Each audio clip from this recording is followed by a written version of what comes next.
வணக்கம். எதற்காக என்னை இங்கு அழைத்து வந்தாய் தோழியே? நானும் நீங்க அழைத்து வந்ததற்கு காரணம், இப்போது அற்புதமான நாடகம் ஒன்று நடைபெற உள்ளது. என்னது நாடகமா? எனக்கு மிகவும் பிடிக்கும். என்ன நாடகம் என்று கூறுவாயா? தெனாலிராமனும் மந்திர தட்டும் என்னும் தலைப்பில் நம் கண்களுக்கும் செவிகளுக்கும் விருந்தளிக்க வருகின்றனர் நம் மாணவர்கள். காட்சி 1. ராஜாதிராஜ ராஜகம்பீர ராஜமாத்தாண்ட ராஜகுலத்திலக விஜயநகர மாமன்னர் வருகிறார் வருகிறார் வருகிறார்.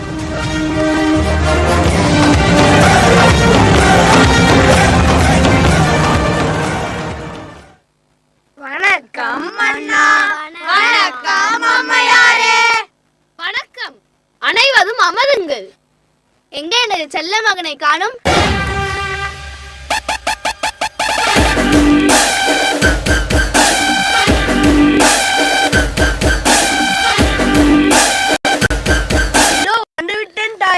தெனாலிராமா, இங்கே வா.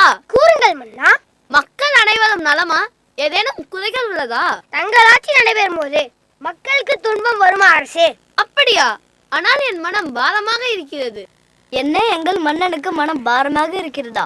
வேணால் கலை நிகழ்ச்சிகளுக்கு ஏற்பாடு செய்யட்டுமா மன்னா? வேண்டாம் வேண்டாம். சைத்தன்யா டெக்னோ பள்ளியில் மிக அருமையான கலை நிகழ்ச்சிகள் நடைபெறுகிறது. நீங்கள் வேண்டுமானால் அங்கே சென்று காணலாம். மன்னா, வேறு என்ன வேண்டும்? எனக்கு புதிய நிகழ்வு வேண்டும். மன்னா, புதிய நிகழ்வு என்று கூறியவுடன் எனக்கு ஒன்று நினைவுக்கு வருகிறது. பக்கத்து ஊரில் மாயாஜால செய்பவன் இருப்பதாக கேள்விப்பட்டேன் மன்னா. ஆமா மன்னா, நானும் அதைதான் கூற வந்தேன். அதனால் எனக்கு ஏதாச்சும் பரிசு கிடைக்குமா? என் அருகே வா. 10 அடி தரட்டுமா? வேண்டாம் மன்னா, நான் அந்த வித்தைக்காரனை அழைத்து வருகிறேன். அவனை அழைப்பதற்கு முன்னால் சற்று சிந்திப்போம் மன்னா. அதெல்லாம் வேண்டாம் நந்தினி, நாங்கள் ஆவலோடு காத்திருக்கிறோம். நீங்கள் சென்று அவனை அழைத்து வாருங்கள்.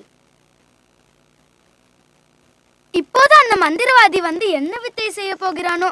எனக்கு மிகவும் ஆவலாக இருக்கிறது. சரி சரி, உன்னுடைய ஆவல் எனக்கு புரிகிறது. நாம் எல்லோரும் காட்சி 2 கண்டு கழிப்போமா? மன்னா மன்னா, இங்க நான் தான் கிங். நான் வச்சதான் ரூல்ஸ். அந்த ரூல்ஸ் எனக்கு இஷ்டத்துக்கு அப்பப்போ மாத்திட்டே இருப்பேன். அது கப்சி பண்ணி கேட்டு ஃபாலோ பண்ண. அதை விட்டுட்டு ஏதாவது அடாவடித்தலை பண்ண நினைச்ச மன்னரைங்கள் இல்லை, நான் இருக்கிறேன். என்ன என்று சொல். நான் அந்த வித்தைக்காரனை அழைத்து வந்திருக்கிறேன். சரி, நான் இதை மன்னரிடம் கூறுகிறேன். நீ சொல்.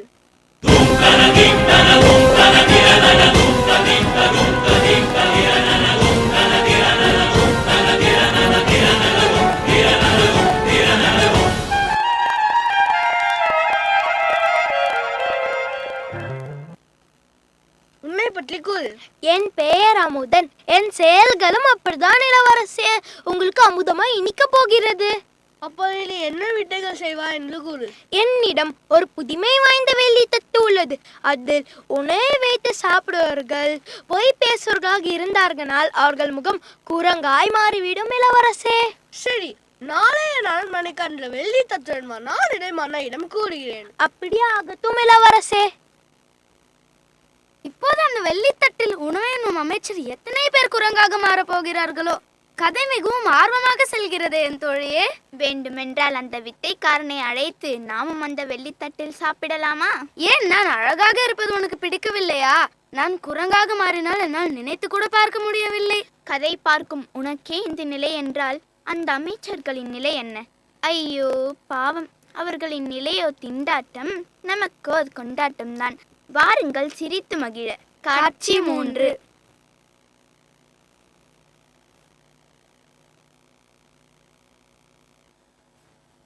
அரசர் நமக்கு ஏதோ விருந்தினை உபசரிக்கதான் நாம் அனைவரும் இங்கு அழைத்திருக்கிறார் என்று நினைக்கிறேன். ஆஹா, நல்ல உணவாக இருக்கிறதே. ஆஹா, நல்ல மனம் வீசுகின்றதே. என்ன வேலையா செய்ய போறோம்? சும்மா பார்க்க போறோம். இருக்கட்டும், அதுக்கு நம்மளுக்கு என்ன சம்பந்தம்? நான் தான் இதை முதலில் உண்ண முடிக்க போகிறேன். பார்க்கலாம் பார்க்கலாம், யார் முதலில் உண்பார் என்று. ஏய், மன்னர் வருகிற சத்தம் கேட்கிறது. I am coming.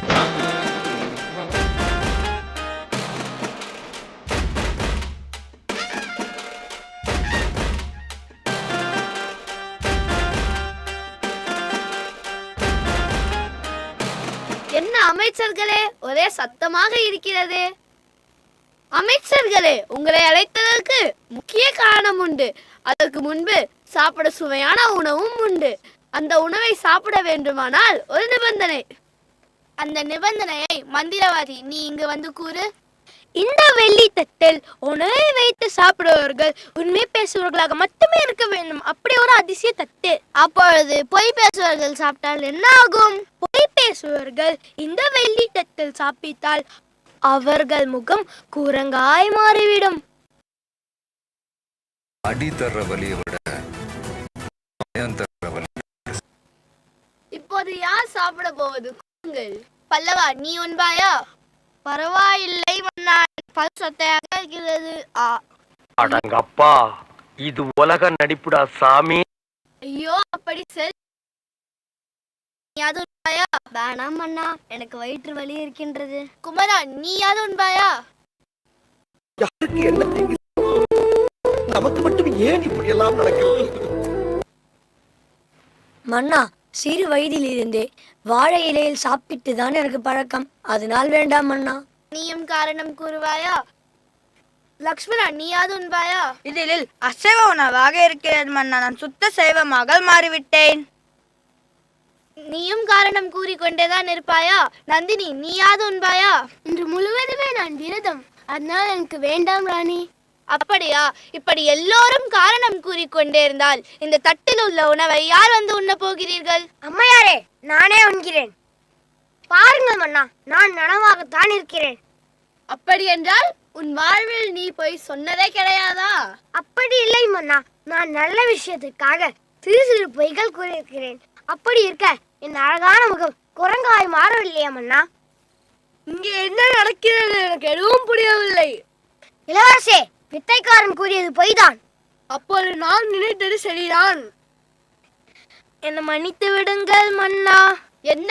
என்னை ஏமாற்றி விட்டாயா? நீ செய்த தவறுக்கு 1 மாத காலம் என் தோட்டத்தை சுத்தப்படுத்த வேண்டும். யார் அங்கே? அவனை வந்து இழுத்து செல்லுங்கள். ஆளை பார்த்தா டம்மி பீஸா இருக்க, பயங்கரமான ஆளா இருக்கேடா. வா வா, கரிசோறு என்று நினைத்தாயா? உனக்கு களிசோறு தான். அமைச்சர்களே, உங்கள் மீது மிக நம்பிக்கை வைத்திருந்தேன். அனைத்தும் வீணாகியது.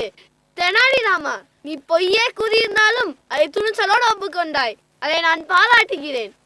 இப்போ நான் உங்களை எப்படி நம்புவது? அமைச்சர்களே,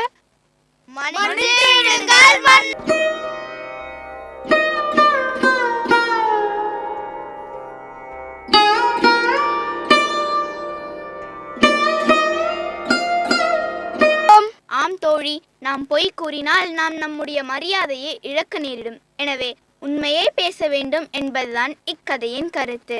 நன்றி, வணக்கம். நன்றி நன்றி.